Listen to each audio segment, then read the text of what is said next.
All right, and here we are. First pick coming out. Espada this time with the Leshrac. We're back for game 3 between Wind and Rain and Espada. Take a look. Bounty Hunter, Chen, Crystal Maiden banned out by Wind and Rain, Marana, Magnus, and Witch Doctor banned out by Espada, picking up that Leshrac. So 10 seconds remaining. I'm still not sold on this first phase of Leshrac. Like, they go back to their comfort from game 1, but didn't turn out well for them. Obviously, the Lesh isn't the only reason for that, but I feel like the hero is just not strong enough to be able to pick as a position in the first phase anymore. Yes, it's flexible with where it can lane, but I feel like the cast range to the Split Earth really hurt the hero a lot. And then Silencer getting picked up. Third game. He's 1-1 right now. 10 seconds remaining. I'm still not sold on this hero either. Seconds remaining. But again, we're in this period of change now where a patch has just hit. It's after TI qualifiers. Teams are just kind of testing the waters still, I feel, with a lot of these support heroes. Just kind of hoping that Phantom Lancer doesn't show up for once. It's going to be interesting. Yeah, I don't think Wind and Rain would pick the PL into the Leshrac. I think that's a really risky move. I'd like to see them go back for something like the Bane again, though. Just as a lane stabilizer. It tends to be like the Witch Doctors, the Warlocks. Okay, Elder Titans are decent at it as well. Elder Titan. Something that helps you win one of your side lanes, because Silencer doesn't offer a huge amount in the laning stage, and it gives them good team fight as well with the Silencer Global and the Clockwork picked up. It's a really good clock game. When you see those two supports, if you can jump on the backlines and catch either of them in cogs with the battery assault at the start of the fight, it really helps you. And the Elder Titan doesn't match up massively well against the Clockwork in the early game. If you catch him in those cogs again, use the battery assault on him. Really not one of the heroes that deals best with that, the Elder Titan. We've actually seen the Clockwork banned out in the second phase, I think, quite a lot of the time. Yeah, are we going to see Clock Leshrac in some sort of tri-lane? If Leshrac goes 5 instead of in that mid? Yeah, I imagine it's probably going to be the Clock Lesh off lane, which we've been seeing a decent amount of. Having the cogs available to set up for the Split Earth. But again, it could still be a mid Lesh as well. There's lots of different options. And the draft's still very open on Espada, which they are big fans of doing. Just picking these very versatile heroes. Yeah, I do like seeing very open drafts. I think that really helps. The flexibility really helps at finding the right game plan. Remaining. Keeps you very open and honestly gives you a big chance of just finding what's going to work. And that is very important. Yeah. That's probably one of the best reasons for picking the Leshrac so early on, though, just for that versatility.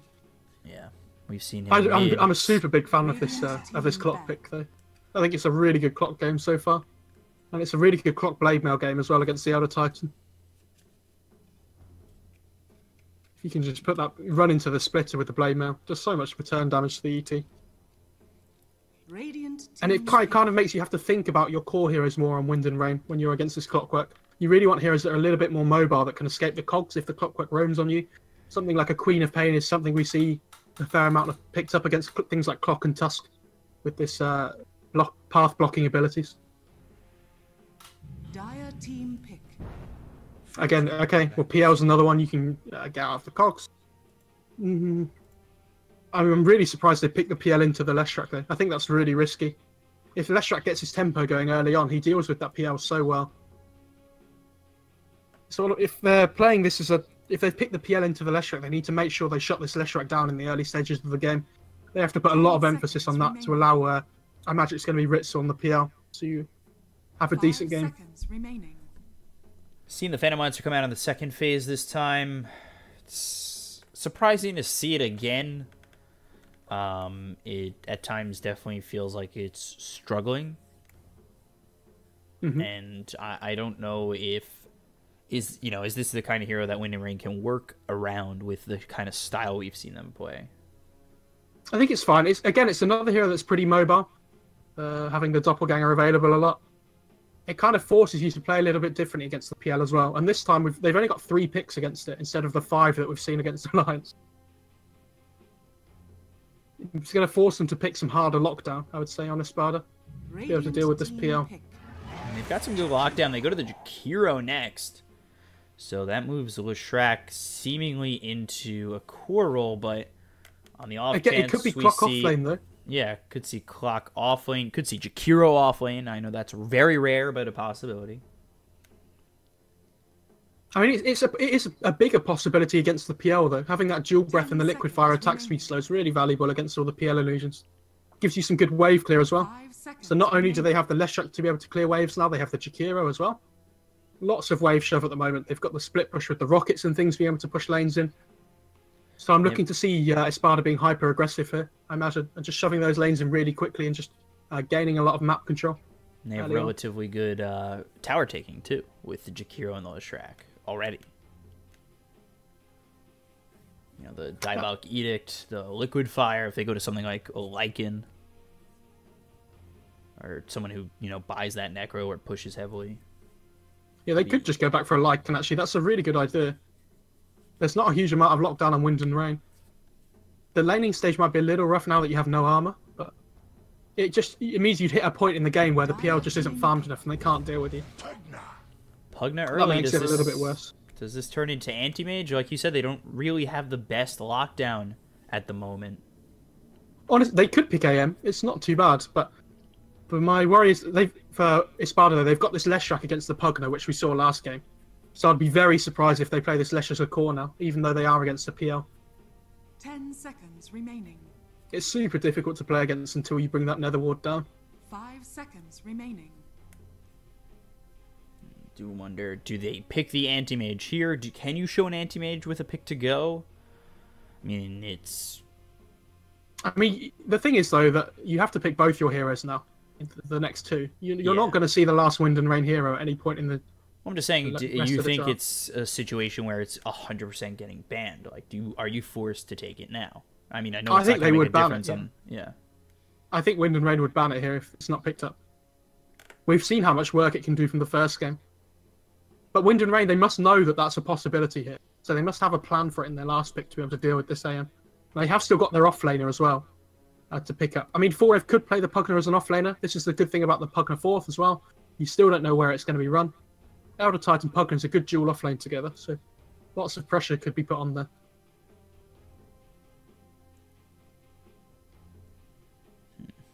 So down to 11 seconds, taking a lot of time to think about this 4th pick. I think Radiant team back. A long time to get a DK out there, so that pushes Leshrac. I mean, Leshrac could still offlane, Clockwork could offlane, Jakiro could offlane. The thing I like about this DK pick is it's a strong, solid laner, so it doesn't matter what you come up against. If you come up against the Pugna, it's not the end of the world. The Decrep's annoying to deal with, but it's the same for any hero. Helps your push potential with the DK form, and it gives you that hard lockdown that we'd said they were missing in that Dragon Tail. So that's going to be the main source of initiation for them to win against the PL. You have that. The thing is, they have good follow-up stuns. They have the Ice Path and they have the Split Earth as well, but you just need that instant stun to be able to lock down the PL. Before he gets the doppelganger off. That's a solid pick by Espada. I'm a big fan of that. Could you really shift it around and go like mid DK, safe lane Leshrac, off lane Clockwork, Jakiro 5, and like a Naga 4? Or is that just... I mean, they could, but I think the Leshrac is going to be played as a position 4, though, especially against the Pugna. I think the Clockwork is going to be played as the 3. It's a pretty good Clockwork game as well. Any of the Pugna Elder Titan Silencer, if you trap them in cogs, if they don't have a 4-staff there, they come down pretty quickly. I think Pugna especially is going to have to rush a 4-staff early on to deal with this Clockwork. 10 seconds remaining. I expect... 5 seconds remaining. I still think that AM's a possibility for Espada. They seem to think it's going to be a Lesh position 1, though, on Wind and Rain, because they've banned out the Underlord. So they think that they're still yet to pick up their offlaner. And Brew would be a lot of lockdown. So, I mean, it does scream, let's take away the lockdown in the offlane and go for something that, you know, thrives without lockdown, and that is an anti-mage. The anti-mage is pretty difficult to play in the laning stage, though, if they put the Pugna as an off-lane with the ET. The Jakiro is not the greatest lane support. Radiant team pick. Wow, this is old school. I say old school, it's like a few months ago, but I'm really not sold on Gyrocopter as a hero anymore. I think that hero's weaknesses have been buffed. Oh, well, the hero's weaknesses are so bad now that you don't have those extra 3 attacks from the flat cannon. I think it really hurts the hero a lot. But again, they've got this draft now where they hit this really early timing with the DK and the gyro, where they'll get this dual BKB and just push into Wind and Rain and not be scared to take fights, even if there is a global on the other side. When they pick their BKBs up, they're not going to be worried at all. I feel like Espada have put a timer on their draft though with that last pick gyro. They can scale okay with the DK and the gyro, but the gyro doesn't scale anywhere near as well as he used to because of that flat cannon talent change. And I have seen Gyro recently, but every time I've seen Gyro up to this point, it had been with a Wisp. So, I don't... Bloodseeker's still in the pool, but... Choose Okay. your hero. Okay, So they've got these under- two really... They've got these two really mobile heroes on Wind and Rain. So it's difficult for them to lock both of them down. My only worry with this Ember PL dual core lineup is that they won't come online early enough. I feel like Espada, if they hit this timing where they have a good laning stage, work towards those double BKBs like we said, I don't think PL and Ember can fight into that. They're not going to be farmed enough. You need a few more items on those heroes to be able to fight into these BKBs. So Bryle on the Ember, Ferev on that off lane, Pugna, Kitrak 5 positions, Silencer, Ritsu with the Phantom Lancer, putting Milan on the Elder Titan for the side of Espada, ILTW on the Gyro, Nyx playing the DK. Yes, I know that sounds weird. Misha with the Jakiro, BZZ on the Clockwork, and Leshrac in the 4 with Immersion playing him. BZZ's the beast at Clockwork, though. He's super good at this hero. I've seen a few games now so far this Summers Cup tournament where he's absolutely destroyed. So I'm really looking forward to him seeing him play this Clockwork, especially in a decent Clockwork game. It's not the best against the PL and the Ember, but the other 3 heroes have to be super careful. I'm definitely worried about how long it's going to take Wind and Rain to get off the ground. Yeah, the Wind and Rain have to make sure they don't lose their lanes really hard. Because if they do, the dual cores of the Gyro and the DK are just going to run around as 5 with the rest of their team and just take towers one by one. Because it's not like... If Ferev isn't the one split pushing, then they're not going to get anything in return. PL and Ember don't push that fast, so... Oh, there's the... No, it's the Espada pause. It's an interesting one. BZZ didn't ask to go. He doesn't care. You almost had that. This top lane though, with the Pugna and the Elder Titan, they have to put so much pressure onto this Gyro. If this top lane doesn't go well, then the game's not going to go well for them at all. They have to try and shut him down, and they have a much better base damage advantage over this Gyrocopter. Jakira's not a great lane support either, like we said. They have to try and use this ET Spirit to the best of their advantage in terms of trading harass. And I'd like to see the Jakiro block this big camp in the top lane as well, to be able to deal with that one. So it's looking like BZZ is going to be in a lane with Immersion. Yes, they have really good kill potential. If they trap somebody in cogs, they have the split F to follow as well. Yeah. So I just think this silence is enough, though, to just keep them at bay, I think. PL's not going to have a great time down here, but Ember's a good mid matchup against the DK as well. You're probably not going to kill the DK, but he can't kill you back either. Unless the rotation comes in at level 6 with, from someone on the DK's team. Like, you have to play around the Flame Guard in this lane. Especially when it gets to level 2. It takes 2 DK breaths to be able to bring down that Flame Guard when it's level 2. So whenever it's up, the DK has to be careful, but whenever it's down, the Ember has to be careful himself as well, in terms of trading harass. It's going to be interesting. I think Espada have a good way to shut down the safe laner of Wind and Rain. Like Ritsu, again, it comes down to how long that cooldown is on Doppelganger. You know, if Doppelganger's on cooldown, Lightning Storm to the Cogs into the Split Earth, you've got trouble. Ritsu just has to be really careful with his positioning in this lane. They don't have a ward up at the moment to be able to see the clockwork running, and they use it to actually just scout the bot rune instead, see any rotations from the Leshrac. The battle begins. They just want to protect their Ember in the mid lane as well, I think. You talk about Ritsu and his positioning, but you said it last game, or I think maybe the first game. Ritsu plays in a very offensive game style. Yeah, he's a very aggressive player. In game one, it worked for them. Second game, not so much. He got punished. So, see if he can find some happy medium here in the middle. Nice little cog lockdown here from BZZ. Just try and put the lane equilibrium towards yourself. He'll probably use the second cogs as well to help him. They've got good body blocks. I don't even know if they need it. It looks okay, doesn't it? Yeah.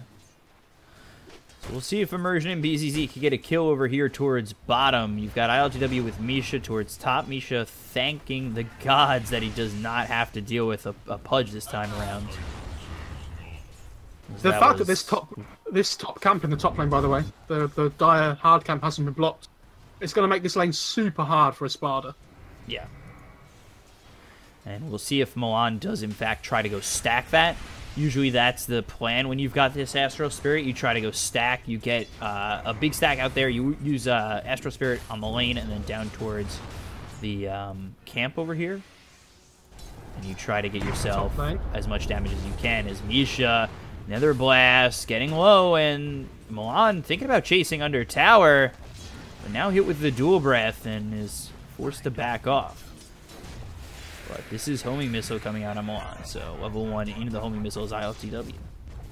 This top lane is not going well at all for Espada. Not well at all. Yeah, he pings out the big camp. He's going to go and stack it now on Milan as well. They're not stopping Ritsu from farming in this bot lane either, which is the big worry for the clock on the Lesh.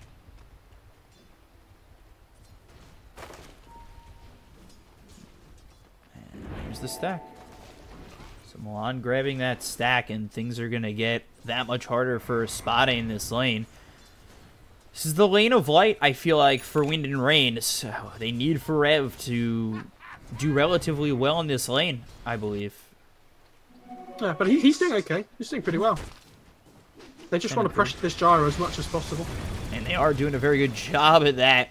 Milan coming over with 114 damage, and will get the kill. He draws first blood, gets hit by the homing missile, will trade his life, which actually ends up getting hit by the tower, so they split it. And, yeah, I mean, to get first blood onto the gyrocopter, losing your Elder Titan, that's perfect. That's fine. Milan's going to come back, going to hit the stack timing again as well. So He's going to be very happy with this one. Oh, Misha, he wants to come over and block the stack, and yeah, okay. That's exactly what you need to do. That's really important. But this is why I'm so surprised they didn't block it in the first place. Yeah, if he knows that it needs to be blocked, like, it should have been blocked earlier. This mid lane's going pretty well for the DK, though. The Ember can't really stop him from farming, so... having a pretty good time. It's just kind of a trade farm lane, this mid. It's where in these side lanes where the action's going to come from. I'm surprised we haven't seen more from the Clockwork and the Leshrac. Like, Clockwork's sitting on 3 or 4 CS now, which is, in 3.5 minutes, is so poor. Split Earth, Battery Assault. Doppelganger brings him far enough away. So they did look for something for a moment, but not going to get it. Let's see if he goes for this stack. I don't think he can. Ooh, maybe with the Spirit.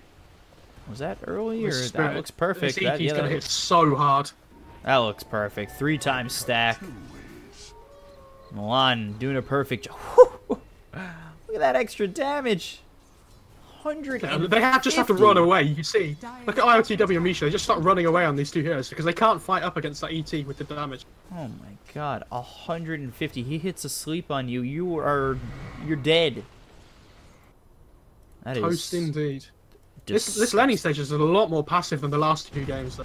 But look at the CS on the side lanes for Espada. This Gyro and the Clock both have 6 CS. Wow. I mean, Gyro gets another couple, but it's just not enough. And this is why Gyro's fallen off so much. Immersion's going to come over, but he's going to walk into the pain that is Milan. Yeah, this is not where you want to be. You're dead, Immersion. You can't even get the stun off. Look at how that's 216 damage 5 minutes into the game. He's going to get another stack off as well, secure the bounty runes. Wind and Rain are going to get 4 bounty runes here for themselves. Oh my, wow. This Elder Titan, good job, Milan. He's not just a Pudge player. Proves it here. I mean, this is perfect Elder Titan play. How much is he about to get? Please. It's 150. rather a lot, isn't it? Yeah. I feel like we're fanboying over it too much, but a little there's bit, not too but much else going on. that and the fact that it really is a ludicrous number. 5.5 minutes into the game, you're hitting for over 200. That's Kitrak. It's just BZZ rotates over. They're trying to find him, but Kitrak takes a really good path there down the side, just so BZZ doesn't catch him off. Immersion spots Kitrak. Oh, he's coming round. Yeah, BZZ gonna try and get this kill. Bryle's here, however, and Cog's locking Kitrak, and Breathe Fire will help Nyx clean it up. So he gets himself a kill at the end of the Elder Dragon form, which is nice. Yeah, DK's got 13 denies, so hits his level 6 there, while the Ember's 5.5. Oh, he's over a level ahead of the Ember, actually. This is really well played by Nyx. But I feel like in this whole series, especially, Bryle's laning stage has been generally pretty poor. He's recovered in the late game and become a much more of a threat then, but his laning stage, I feel like, is the bit that needs the most work. Yeah, once he starts working the space creation as Misha goes down over towards top, Trev is here with Kitrak. Once Bryle starts to, I think, be a little bit more mobile and work with getting those kills, it really, he does do a lot more and finds the farm that he's missing. It seems like it comes from fighting and not from farming at times. Yeah. The thing is, if you're playing Ember, you kind of admit that you're not going to have the best laning stage, but this isn't your key point in the game. This isn't your strong point, so it doesn't matter. Like, because of the lack of lockdown, it's fine. You're going to scale well into that mid to late game just through farming the jungle with Flame Guard anyway. You see he stacks that medium camp there, which is really going to help his farming as well. It's the little things. Did he grab this stack again? No, not even close to timing. Never mind. Decrepify. Another blast. The thing is, they don't have to kill the Gyro up here. They're just pressuring him super hard. They're just shoving this top lane in. As a Gyro, you really don't want to have to CS on the tower because you only have like 60 damage, and he's level 4. At level 1, it's like 45 or something. It's really not where you want to be. I'm definitely surprised that this BZZ immersion lane didn't do as much as I thought it would. Yeah, I'm the same as well. But that you can't really get the gap close onto the anybody in that lane to be able to get the cog split off combo off. Because if you walk towards somebody, they're just going to doppelgang away on the PL. And the silence has been hanging back so far in that lane that he's never been picked off. That's really well played by Kitchen. And you see he's just left the lane now because he understands he doesn't want to be in that lane anymore against the clock flesh and feed anything away.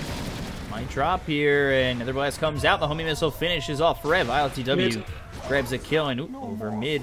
He'll also grab Kitrak, and Ryle. Searing Chains comes out onto Immersion. He's able to remnant away, but 2 kills there for Espada. Very important and very needed.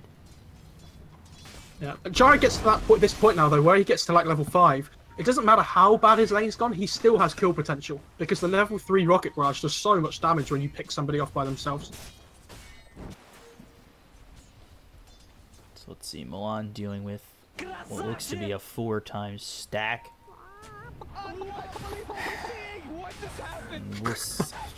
Milan gets the D ward as well on the ET. He's doing everything right. He is doing everything right, so... Harkonnen's just shoving the top lane in as well. I'm surprised he's gone for a point in the Nether ward, but I said it this last game as well. Having a value point against the Leshrac, I think is pretty strong. I just feel like a second point in Decrypt's pretty good as well. To be able to have it in these trees, I think, is a very good spot as well as coming over his immersion, but it does deter him from wanting to come in. I feel like this is the way to play against Gyrocopter, though. He's such an EXP-dependent hero. If you just run at him over and over again, you force 3 heroes, like 2 heroes to sit with him to help him. And Gyro really doesn't ever want to be tri-laning. He just wants that XP to be able to get the levels and flak online to farm quicker in the jungle in the mid game. And it really hurts him, this top lane at the moment. Like, Ritsu's just going to gain so much more XP than the Gyro. He's just going to out-farm him. Basically, Ritsu has free farm at the moment. I mean, BZZ's trying to do something. There's not much he can do. They'll finally make the rotation towards bottom. We'll see what they're able to get out of this, but BZZ is not level 6, so it really is hard for them to find the initiation with possibly the hook shot. Now going towards this top rune is going to be Bryle. He'll find himself a double damage. We'll see if he rotates over towards top. Ooh, close. One thing we haven't mentioned this game is the magic resistance. Or the magic amplification, sorry, coming out from the ET and the Pugna. If you drop that spirit on top of somebody with a natural order and you have the decrep as well, the Pugna does so much damage. And you see that Bryle rotates up here. They have this big stack that they use for the laning stage from Milan, and now they just clear it with the Flame Guard. Yeah, he's got this double damage. I mean, it's so much gold going his way. The stack was nice. The damage was nice. It led to a good lane over towards top, and they're okay with this. And it might even lead to a kill. Bryle's here. He looks at Misha, gets the Searing Chains, and, I mean, when it's as easy as that, things are going to be looking your way. And Ritsu under the tier 1 tower. And Ritsu trying to run. He's got the homing missile on him. As the doppelganger to avoid it, gets down to the low ground. Immersion continuing to chase. The flak cannon's hitting, but he's level 6. He might go for this. Oh, look at that! Look at that illusion play. Yeah, the illusion so right in his smart, face. But look at the EXP difference between the PL and the Gyro at this point in time. Like, he's 3 levels ahead, just because he's had this solo XP in the bot lane where Gyro didn't. They're going to pressure the top tier 1. I mean, tier 2. Excuse me.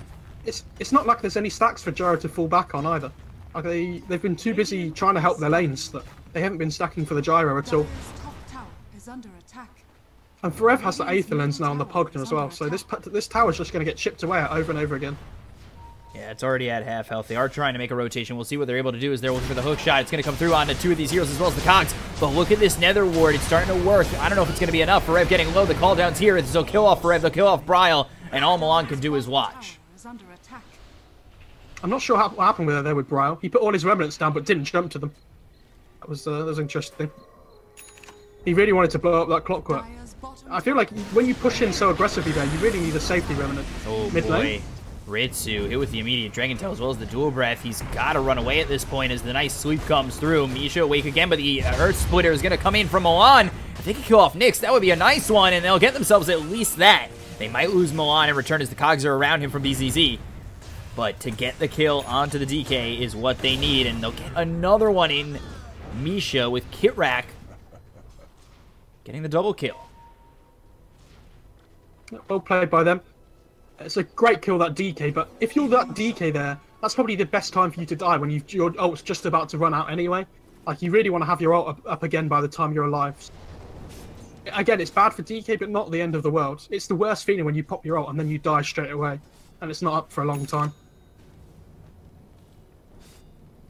Trying to find some positives for them.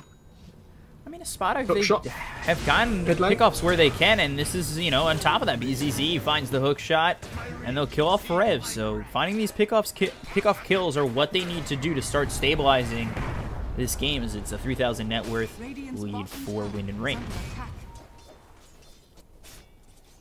And this is a BZZ clockwork that I'm talking about, though. Like, he does so much work when he gets to this mid game. He always finds the right angle for those hook shots. I'll throw the rocket flare out towards Bryle. Ritsu's here too, so we'll see how willing they are to just go in on this as BZZ places down the Cogs, but they get the tier 2 top. I mean, this is a tier 2 gone 13 minutes into the game.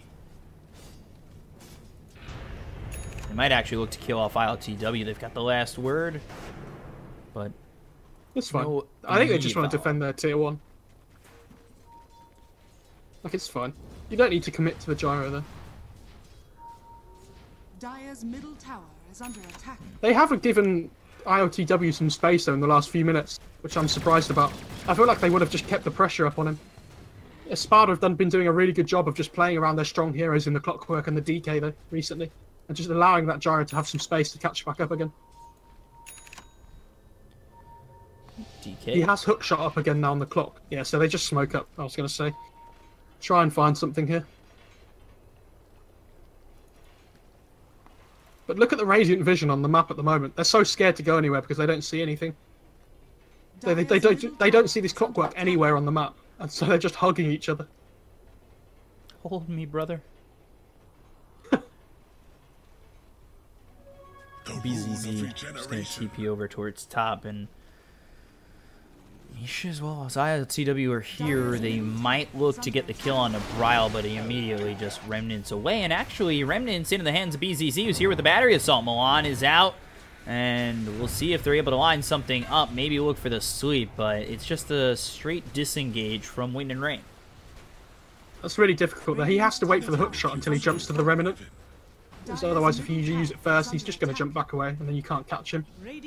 So they just kite out the clockwork long enough that he doesn't want to go any further.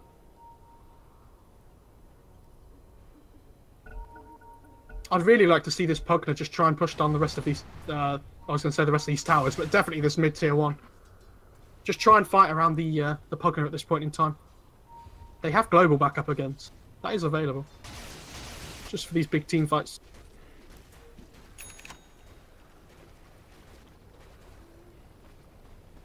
Yeah, 4,000 net worth lead for them at the moment, and they do smoke up on the side of Wind and Rain.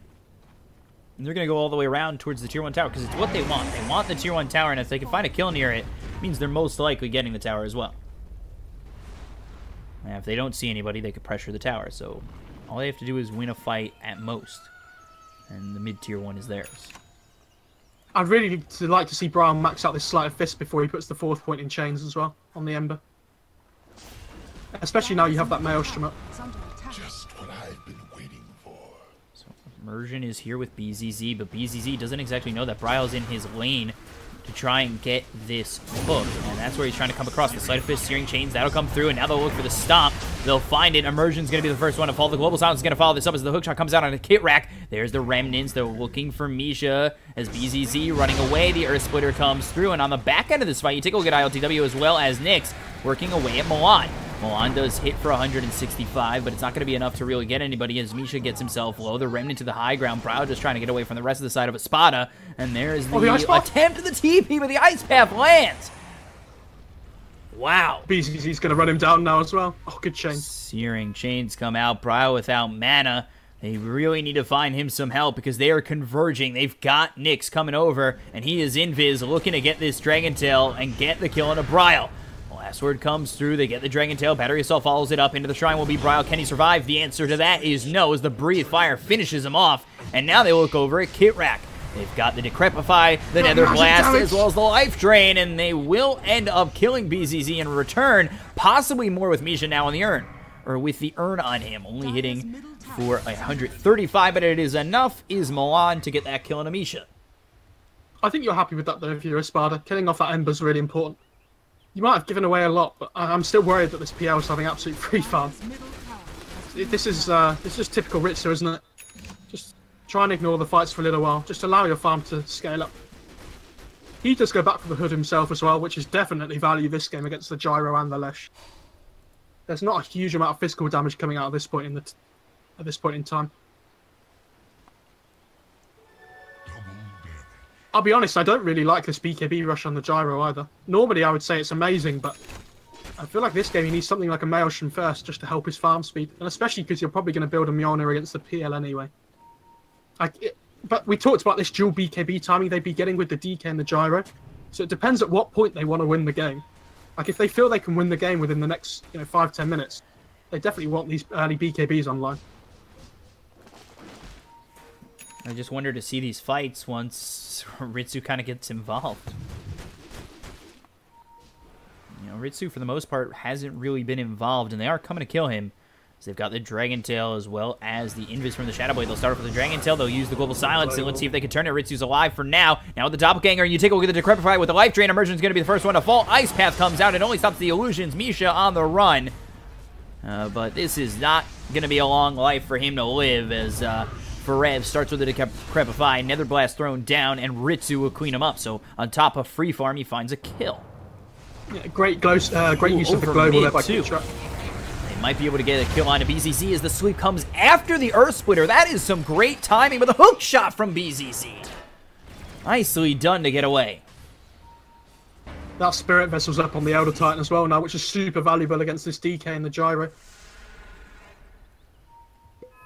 They really need these BKBs up now to be able to deal with it. Dragon Tail on a Forev, and yeah, there's 4 Euros here to get the kill. They sweep up 1, but this is the time to leave.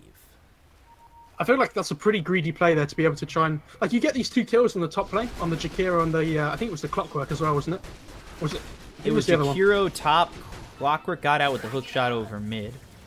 Oh, they only killed the Jakiro. Okay, but the thing is, like, you don't have Global anymore, so you kind of just have to wait until, like, Global's up again, I feel. Nice sweep on it, too. The Dragon Tail comes out onto this Elder Titan. Ritsu trying to make work, but the Ice Path lands on both of them, and they look over at Nyx. He's getting himself a little bit low. Now over here is Bryle. Milan for Nyx is a good trade for Wind and Rain.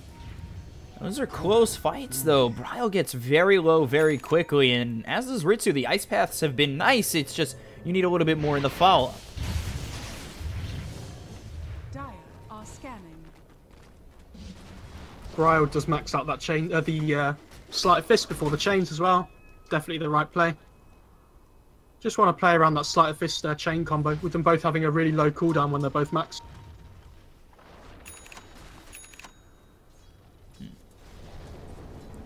Bryle going for the Lincolns next. And then we take a look at the Phantom Lancer going from Diffusal, Hood to Heart. And if you take a look at the side of Espada, you are looking for the BKB on ILTW, which he has just found. And then Nyx, Maelstrom, Shadowblade, and he's working on that BKB as well. I'll be honest, I'm really surprised Ritsu's not going for Lincolns as well. Like, the main way they both die this game is the initiation of a DK stun. So if the Lincolns blocks that one up, they're both so mobile that they can just escape after that anyway, I feel. But, you know, PL goes for this Heart just to try and tank himself up instead. Try and just be that man in the front line while Ember dances around in the back line with the Slight Fist combo with the Maelstrom as well. Oh. Over mid, Earthsplitter hits. Take a look and listen. The hook shot has been used, but I don't know if it's going to work out for BZZ this time around. The Global Silence has followed it up. The Ice Path is going to be a little bit short of Milan. BZZ, the first one to fall. Macro Fire as well as the call down. Bryo drops. Immersion grabs that kill with the BKB. ILTW is going to continue on forward. Kitrack into the trees, trying to TP away. Let's take out the Nether Ward. Again, all the while, Ritsu farming bottom. And this is a 5-on-4 that Espada take advantage of. They do lose BZZ, but taking out Bryle is a big bounty for them. Yeah, that's a huge kill, but it was the 10-second BKB on the Gyro, so it felt like they had to get a lot done there to make it worthwhile. Bryle's committing all his remnants all the time to be able to kill somebody off, and then he gets stuck or gets caught or something, and he can't get out anymore. I feel like he needs to be just playing around this Sleight of Fist more and just hiding in the backlines. Nyx is here, finds Forev. Dragon Tail 4-step away. Let's see if he's far enough. Kitrack now with the Arcane Curse on a Nyx. They've got the Ice Path and enough to lock down Forev. And looking for the sleep. Ugh, just a little bit slow. And DK able to walk. Who has the Spirit Vessel? Is it the Clockwork? Yeah. I actually thought it was the ET when I saw it before. I didn't see. ET's got the urn, though. I was going to say that ET was a lot more farmed than I thought he was if he has a Spirit Vessel. He's having some good pickups from Espada. Yeah, they traded once, but overall, I'd say it's looked relatively good. It's looking okay for both teams, though. Honestly, like I think that Wind and Rain are quite happy with Ritsu just farming. Oh, Hook shot again on the Kitrack. BZZ, man, just looking really great, and unfortunately he's going to lose his life to Forev, but he is really, in my opinion, he dies and he takes out Kitrack. I understand that he's a 3 and that's a 5 that he's killing, but at the same time it does focus some of Wind and Rain's attention onto him to get that kill, and Nyx as well as ILTW are farming at this point, so it's a little bit of space being made. The other thing is, though, that when you make that hookshot play there, you're kind of giving away that you have vision. And this, I imagine this ward on the high ground near the Radiant Secret Shop's probably going to get found too.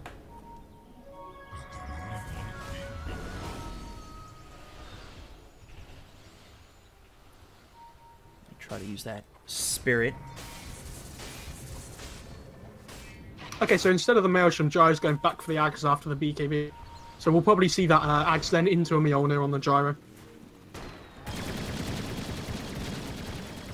This is a good smoke though by Espada. They really want to turn this from a kill into a tier 1 top. It's aggressive, and it's the Shadow Blade on top of that from Nyx, and now they look to go in, and you take a look at DK. He's slept up as the nice stomp comes out. Kitrak was the one under the wings of this DK. They'll end up losing Misha. Nyx by himself, but BZZ again with the hook. Oh. And the cogs lock in Nyx and himself, which is not the best result in that, as they do end up losing 2 in Nyx as well as Misha, and it looks like they're going to lose BZZ on top of that. So 3 die. Bryle gets credit with the double kill. A little bit of health given from Forev over to the Ember. That was really unfortunate by Espada. They had the right idea by trying to find the kill there, but they walked up onto the high ground, so because Wind and Rain have the high ground advantage there with the vision, the fight just goes so much better for them. And yeah, those cogs on the DK were a little bit questionable. Yeah, I don't know if he exactly needed the cogs. I thought maybe They a are little bit gonna- more would come from that. Yeah, they are going to hit a big power spike though when the DK gets the BKB online. We've seen how much magic damage is coming out between the Pugna, with the Decrep, the ET Aura, and the Flame Guard as well from the Ember, especially with the Maelstrom as well. They need this BKB on the DK to be able to take these big engagements. And Ritsu's still just farming away. He's got the heart online now as well, so difficult to bring down. Yeah, the only one they've really been able to catch out, I would say Bryle's been caught out a couple of times, but Kitrak has been your main tanking of the ganker. Tanker of the gank. Yeah, sure. Yeah, but you don't mind if your silencer dies, especially when he doesn't have global up. Rune of Yeah. invisibility. Not the worst thing in the world. And even if he uses the global, like it's still fine. Clockwork can't stop him from getting that global off if he traps him in the cogs with the battery assault. The animation's too short for global, so they're nearly always going to get it off unless they lock him down at the start of the fight. But you can't be wasting your DK stun. Look at Kitrak, by the way. He had 5 wards on him. You just put one down and he's still got another 4. He's also been Is this- dewarding heavily. Look at where the sentries are on the left side of the map, as well as the one that's over by their bottom shrine. Like, he's been really looking out for vision. But like, is this a new TI strat beat-up where you hold on to all your wards and then just use them all at once for vision? When you finally need that vision is BZZ trying to hookshot away. Bryle gets the kill. Start off with the Sleight of Fist Searing Chains on top of him. It's killing spree for Bryle, and this is where you start to make him pay by going into the high ground. Ice Path This is a risky avoided. play though. Nicely done with the doppelganger. The BKB is going to be popped by LTW. This is the 10-second BKB. They focus on these illusions. The homing missile hits onto Milan, and with that BKB used and down for 60, you go. If you're Wind and Rain, you go. Yeah, that's so good for Wind and Rain to force that BKB charge there. They lost absolutely nothing in return. And especially before DK gets his BKB himself, this is a really good time for them. Oh my boy, god. Nyx taking so much damage. He's forced to use that BKB. It's 10-second BKB, so... Oh, I didn't see that he just picked it up, but again, they've just forced it for nothing. Yeah. Ritsu has the heart, he can just leave this, come back into the fight when he's full health again. This is They down can for... just slowly push away as well. This is down for 60 seconds as well. Like, they have the chip damage from the Nether Blast. Ritsu's just going back and forth with the heart regen available to him. They take the This tier push 3 is with... so... Without these BKBs, what do they do? And the Let's just dies. Like, this is what I mean, playing into the Nether Ward. It's just impossible. You just kill yourself. Ritsu just pushing away Nyx, as well as Misha, who's got no more mana. The hookshot on the back lines, that's from BCC, but what do you do at this point? As ILTW and Nyx are really far back. They find the Dragon Tail that's going to come through onto this PL. Misha, he's back into the bases. He's trying to heal up. BZZ trying to run away as the Global Silence has followed that up. BKB again from ILTW. This is now the 9-second BKB, down for 61 seconds this time.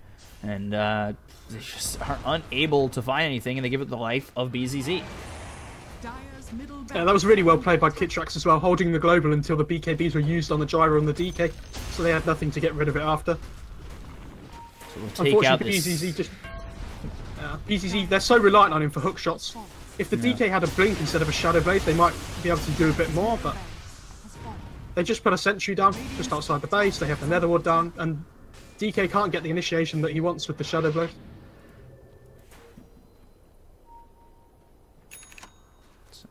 They do end up getting that mid-set of racks, and 2017, it's only a 4,000 net worth lead, mainly in the hands of Ritsu.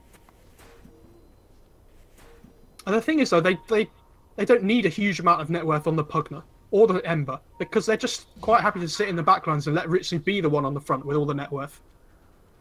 They're just using the slight chains combos, like the constant magic damage. They're using the blast just to chip away at the tower.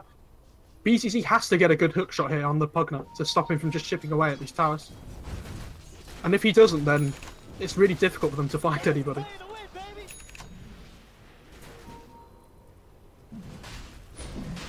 Oh, regen spawns as well. Yeah, they're going to go for this. Bryo has a DD bottled here on the Ember as well. They're really trying to bait the Espada into a fight here. He has the Lincolns up as well now, so this Ember's super strong.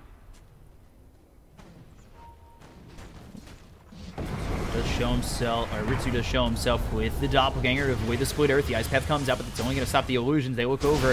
Nyx is going to come out of this invis, looks over at Milan, but he's going to be forced staffed away. He's still alive. The call down hits the BKB. He's going to be popped by ILTW. On the backlines is Ritsu going after Michi, who's got no more mana left. The homing missile, let's see if it flies through, but look at this life stream from the low ground coming out from Forev. BCC in a lot of trouble as he's cogs in Ritsu, but it's not really Ritsu who's stuck in with BZZ. It's BZZ who's stuck in with Ritsu. They'll take out 3. They'll look for Nyx. The GG's called. It's a full team wipe in the favor of Wind and Rain. They'll take the series 2-1 and move on to the upper bracket final. Yeah, that's a much better performance of Wind and Rain, like we saw in Game 1. Again, not sold on the Lesh first pick, but as soon as those side lanes go so badly for Espada, it's really difficult for them to ever come back into this game.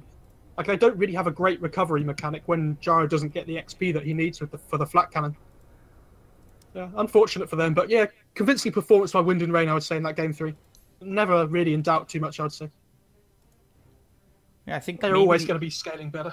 Maybe the only time we doubted it was in the draft where we thought maybe Espada, if they had that good laning phase, could do something, but it wasn't really where they wanted it and needed it to be. Yeah, they needed that good early game to make sure they got to themselves to a good point in the mid game. But as soon as Ritsu has absolute free farm in that bot lane, like, it's so difficult to ever catch up to him again.